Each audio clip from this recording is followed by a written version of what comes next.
मी यापुढे कधीच ही recipe try केली नाही आणि खरं तर आमच्या घरी माझा भाऊच खातो, त्यामुळे तोच बनवतो. तर आज त्यांनी मला सांगितलं बनवायला. तर म्हणलं चला आज बोंबीलची भाजी बनवावं.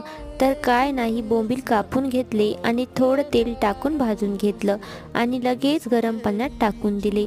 त्याच कढईमध्ये तेल तापलं की त्यामध्ये वाटलेला लसूण अद्रकीचा पेस्ट, कांदा, टोमॅटो भाजून घेतलं. नंतर त्यामध्ये हळद, लाल तिखट आणि निकिता स्पेशल घरगुती काळा मसाला घातला आहे.